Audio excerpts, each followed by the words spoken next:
I should, if I were going to stay in character, find an emergency room after work and try to cop a little charitable care, but it's too much.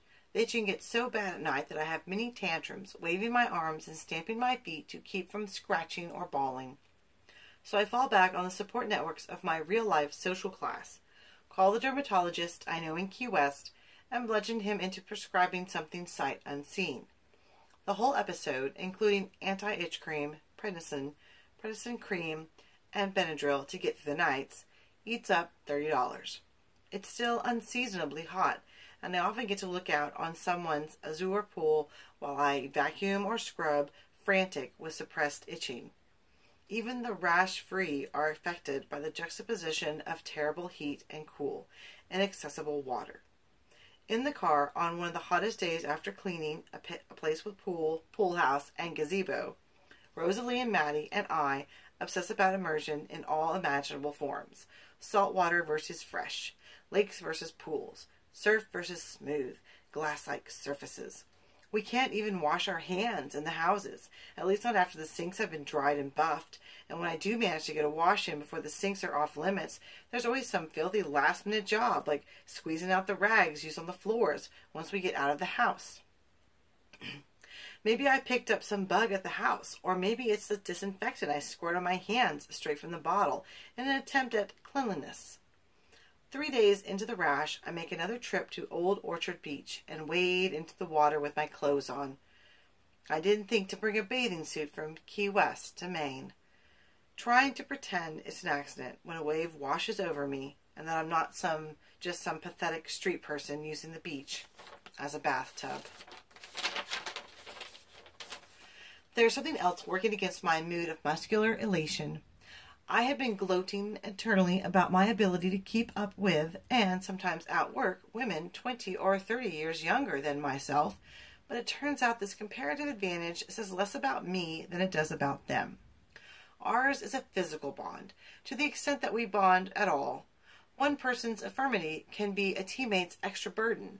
There's a constant traffic in herbal and over-the-counter solutions to pain. If I don't know how my coworkers survive on their wages or what they make of our hellish condition, I do know about their back pains and cramps and arthritic attacks. Lori and Pauline are excused from vacuuming on account of their backs, which means you dread being assigned to a team with them. Helen has a bum foot, which Ted, in explaining her absence one day, blames on the cheap, ill-fitting shoes that he implies she perversely chooses to wear. Marge's arthritis makes scrubbing a torture. Another woman has to see a physical therapist for her rotator cuff. When Rosalie tells me that she got her shoulder problem picking blueberries as a kid, she still is one in my eyes, of course. I flash on a scene from my own childhood of wandering through fields on an intense July day, grabbing berries by the handful as I go. But when Rosalie was a kid, she worked in the blueberry fields of northern Maine, and the damage to her shoulder is an occupational injury. So ours is a world of pain, managed by Excedrin and Advil, compensated for with cigarettes and, in 1 or 2 cases, and then only on the weekends, booze. Do the owners have any idea of the misery that goes into rendering their homes motel perfect?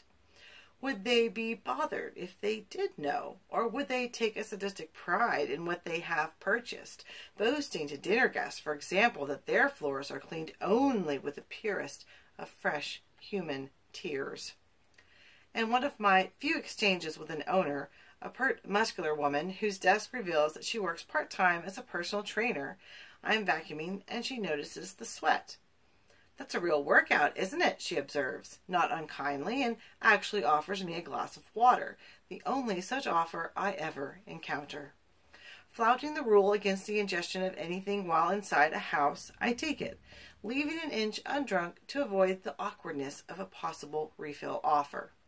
I tell all my clients, the trainer informs me, if you want to be fit, just fire your cleaning lady and do it yourself. Oh, is all I can say, since we're not just chatting in the gym together, and I can't explain that this form of exercise is totally asymmetrical, brutally repetitive, and as likely to destroy the muscular skeletal structure as to strengthen it.